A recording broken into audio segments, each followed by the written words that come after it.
Hello friends, welcome to my बीता super classes. आज हम लोग बिहार बोर्ड के वर्ग 10 के हिंदी गद्य खंड काव्य में 5 पाठ का आंसर क्वेश्चन देख लेते हैं। पाठ का नाम है नागरी लिपि। इससे पहले कि आप हमारे चैनल पर नए हो तो हमारे चैनल को सब्सक्राइब कर लें और बेल आइकन को दबा दें, जिससे हमारे आने वाले वीडियो का नोटिफिकेशन आपको सबसे पहले मिल सके। आइए हम लोग पहला क्वेश्चन देख लेते हैं। देवनागरी लिपि के अक्षरों में स्थिरता कैसे आई? हम लोग उत्तर देख लेते हैं। किसी भी लिपि में स्थिरता आने के लिए उस लिपि में पुस्तक छपे, उसका कोई प्रिंटर्स हो। इसी क्रम में देवनागरी लिपि के अक्षरों में स्थिरता आज से लगभग 2 सदी पूर्व इस लिपि के टाइप बने और इसमें पुस्तक छपने लगी, इसलिए इसके अक्षरों में स्थिरता आ गई। हम लोग दूसरा क्वेश्चन देख लेते हैं। देवनागरी लिपि में कौन सी भाषाएं लिखी जाती हैं? हम लोग उत्तर देख लेते हैं। देवनागरी लिपि में संस्कृत, हिंदी एवं मराठी के साथ साथ नेपाल की नेपाली भाषाएं देवनागरी लिपि है। हम लोग तीसरा क्वेश्चन देख लेते हैं। लेखक ने किन भारतीय लिपियों से देवनागरी का संबंध बताया है? हम लोग उत्तर देख लेते हैं। गुजराती और बांग्ला लिपि का संबंध लेखक ने नागरी लिपि से बताया है। हम लोग चौथा क्वेश्चन देख लेते हैं। नंदी नागरी किसे कहते हैं? किस प्रसंग में लेखक ने उसका उल्लेख किया है? हम लोग उत्तर देख लेते हैं। नंदी नागरी महाराष्ट्र के प्रसिद्ध नंदी नगर नांदेड़ की लिपि के कारण इसे नंदी नागरी कहा गया। प्रसंग के रूप में लेखक ने उल्लेख करते हुए कहता है कि मानेखेट के राष्ट्रकूट, कोंकण के शिलाहार, विजयनगर के शासकों एवं देवगिरी के यादव के शासकों ने इस लिपि में पोथे लिखवाए, इसलिए इसे नंदी नागरी नाम दिया गया। हम लोग पांचवा क्वेश्चन देख लेते हैं।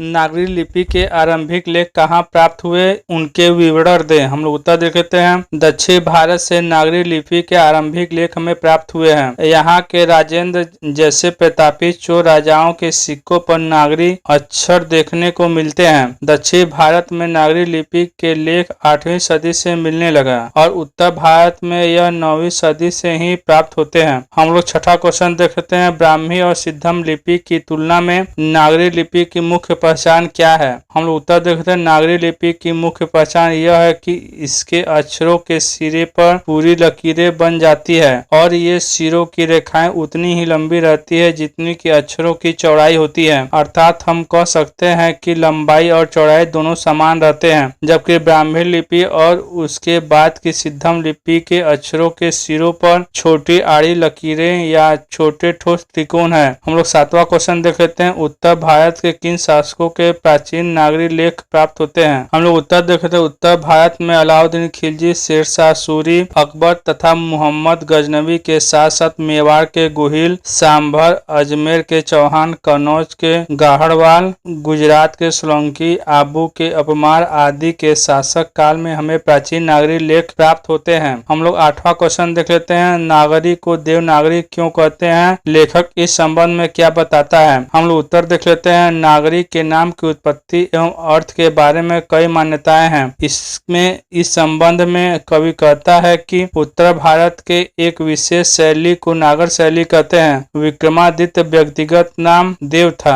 गुप्तों की राजधानी पटना को देवनगर भी कहा जाता था। देवनगर की लिपि होने से उत्तर भारत की प्रमुख लिपि को बाद में देवनागरी नाम दिया गया होगा। अब लोग 9वां क्वेश्चन देखते हैं। नागरी की उत्पत्ति के संबंध में लेखक क्या कहना है? पटना से नागरिक का क्या संबंध लेखक ने बताया है? हम लोग उत्तर देखते हैं। पादतादितकम नामक एक नाटक से पता चलता है कि नागरी का संबंध एक बड़े नगर से होगा। पटना का पाटलिपुत्र प्राचीन समय में एक बहुत बड़ा नगर था। उत्तर भारत के एक विशेष शैली को नागर शैली कहते हैं। नगर अर्थात किसी बड़े शहर से संबंधित है। पदतादितकम नामक एक नाटक से जानकारी मिलती है कि पाटलिपुत्र अर्थात पटना को बड़े नगर नाम से पुकारते हैं। अर्थात हम जानते हैं कि स्थापत्य की उत्तर भारत की एक विशेष शैली को नागर शैली कहते हैं। अतः नागर या नगरी शब्द उत्तर भारत के किसी बड़े नगर से संबंध रखता है। विक्रमादित्य एक बड़े एवं प्रभावशाली राजा थे। उनका व्यक्तिगत नाम देव था, इसलिए गुप्तों की राजधानी पटना को देवघर भी कहा जाता था। देवनगर की लिपि होने से उत्तर भारत की प्रमुख लिपि को बाद में देवनागरी नाम दिया गया था। हम लोग 10वां क्वेश्चन देखते हैं। नागरी लिपि कब तक